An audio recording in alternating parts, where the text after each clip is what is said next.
आज आमे बनैबा बिना अंडा बिना पियाज रसुण रे भेज भुजिया जहाँकि खाइबा पाई एते टेस्टी लागिबो जे रुटी हेउ कि पूरी परोटा दुईटी जगार आपण माने चारोटी केतळे खाई नेबे जानी मध्य पारिबेनी। नमस्कार मामा किचन ओडिया को आपण मानको अनेक अनेक स्वागत। ए टेस्टी भुजिया पाई प्रथमे हमको सोयाबीन दरकार। एठी मु 100 ग्राम सोयाबीन नहीं जाइछि। तापर एबे हम कोन करबा ना देई दबा गरम पानी चामच रे टिके आमे भल्लो भाबरे सोयाबीन की गरम पानी सहित मिसेई की गोळेई नै जिबा। तापर एबे आमे ताकू छाडी दबा 5 रु 10 मिनिट पई सोयाबीन ता हमर भल्लो भाबरे ए पानी रे भिजी जिवो। तापर हमकु दरकार पनीर 100 ग्राम सोयाबीन पाई हमकु 200 ग्राम पनीर दरकार। ए पनीर के आमे काटी नै जिबा। एबे हमें कौन करिबा ना ए पनीर के हमें ग्रेट कर नहीं जिबा। छोटिया छोटिया पीस करके आपण माने काटिकी देई परबे किंतु ग्रेट करके नहीं गला माने ए भुजियाटा खाइबा पई भारी स्वादिया लागिबो। आपण मान तो विभिन्न प्रकार भुजिया बनैथिबे किंतु बिना पियाज रसुण बिना अंडार ए भुजिया टिकी बनैबे खाइबा पई एते स्वादिया लागिबो जे केई भी जानि परिबेनी एतरे पियाज रसुण बिल्कुल भी पड़ीनी बोली। तो सेम प्रोसेस में सबू पनीर की यही भली भाव में ग्रेट कर नहीं जिबा। तो सही टाइम भितर एठी हमर सोयाबीन टा भलो भाव में भिजी जाइछि। सोयाबीन नु पानी की मु बाहर कर नहीं जाइछि। एबे हम कोन करबा ना ठंडा पानी देकी आउ गोटे रु दुई थर पर्यंत ए सोयाबीन के हमें धोई की नहीं आसीबा। तापर एठी गोटे मिक्सर जार हमें नहीं जिबा। ए सोयाबीन कोन करबा ना दुई हाथ रे भलो भाव में चिपुड़ी की ए मिक्सर जार हमें देई दबा। तापरे आमे याकू पल्स मूड रे गोटिए थर बुले की दरदरा करी की नहीं आसीबा। फाइन पेस्ट आमे बनेबानी। तापरे गोटे बड़ बाउल ले ए सोयाबीन की देई दबा। एई भली भाबरे आपण माने रखिबे। अधिका ग्राइंडिंग कर नै गेले कोन होबो ना फाइन पेस्ट बनि जिवो तो खाइबा पई भलो लागिवोनी।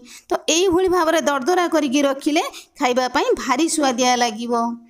तो आपई आमे गोटे मसला बनैबा। ए गोटे मिक्सर जार आमे देई दबा छोटिया खंडे अदा गोटिए टमाटो को काटिकी देई दबा। छोटिया छोटिया पीस करिक मध्य टमाटो को देई परिबे जेहेतु आमे ग्राइंडिंग करबा। एटी गोटिए टमाटो को काटिकी देई देली। तापर एबे आमे देई दबा छोटिया खंडे दालचीनी गोटिए ग्रीन गुजराती गोटे बड़ चामच धनिया आधा छोट चामच देई दबा आमे जीरा। जीरा गुंड धनिया गुंड बिल्कुल भी देबेनी। ए गोटा धनिया गोटा जीरा बाटिकी देबे तार फ्लेवरटा बहुत बढ़िया आसीबो। तो एबे हम कोन करबा ना बिना पानी रे चिकन करिकी बाटिकी नहीं आसीबा। जदि एई भली भाबरे बाटी न पारुथिबे अल्प पानी देकी चिकन करिकी बाटिकी नहीं आसीबे। तो तापर एबे हम कोन करबा ना देई दबा गोटिए पैन ले 2 बड़ चामच तेल। तेल हमर गरम हेई गलानी। तो एठी एबे हमें देई दबा सोयाबीन को। एमित्रे भी ये सोयाबीन टाक आपण माने कंचा बनई पारिबे किंतु कंचा बनैले कौन हम ना खाइबा पई बिल्कुल भी भलो लागिवोनी।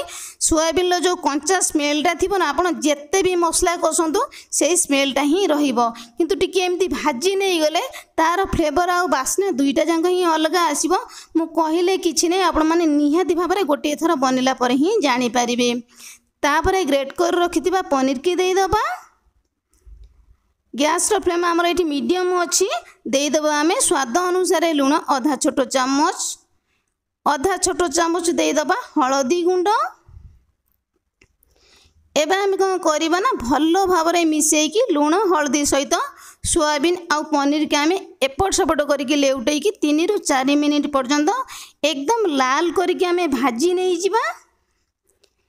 एमिति भाजी की ही नेबे खाइबा पई भारी स्वादिया लागिवो। तो एठी एबे हमर भल्लो भाबरे लाल हे की भाजी आसलानी। सोयाबीन हमर पानीटा भल्लो भाबरे सुखी जिवो। पनीरटा मता सहित मिसी के एकदम लाल हे की भाजी हे जिवो। एबे हमें याको गोटे प्लेट को बाहर कर नै जिबा।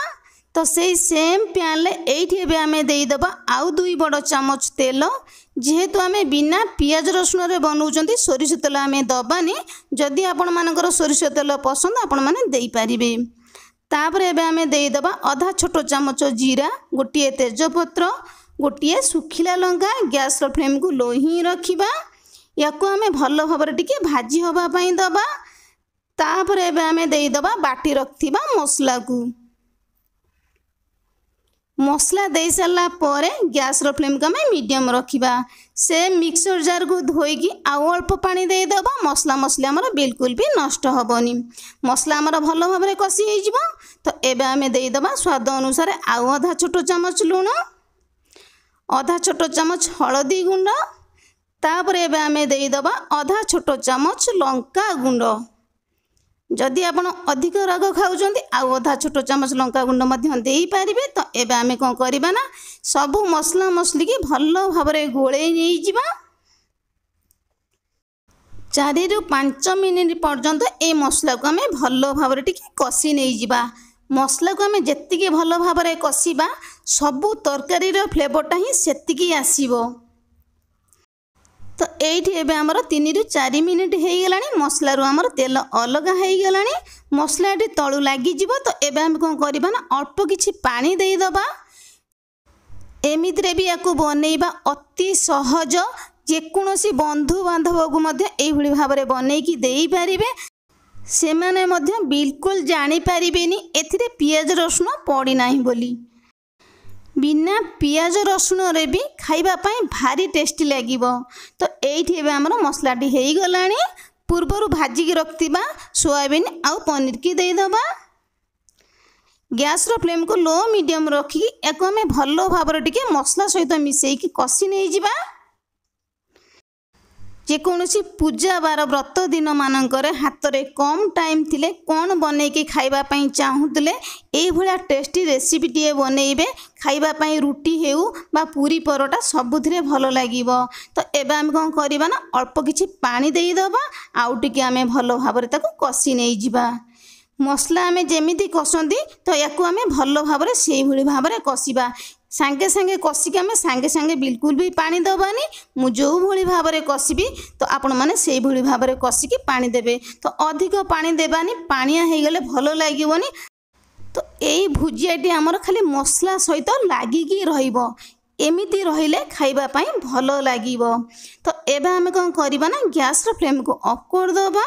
तापर एबे हमें देई दबा अल्प किछि कटा धनिया पत्र आ कोनोसी मसला हमें दबानी। तो एबे हमें कोन करिबा ना ए धनिया पत्र सहित ए भुजिया को हमें भलो भाबरे टिके गोळेई नै जिबा। तो एठी आपण माने देखि परछन ना मसला सहित हमर ए भुजिया टी खाली लागी लागी अछि। बिल्कुल भी हमर झोल हबनी। जेमति हमर भुजिया बने सेई भली भाबरे एटा हमर बनिबो। तो एठी एबे हमर रेडी हे जाईची बिना पियाज रसुण बिना अंडा रे गरमा गरम भेज भुजिया।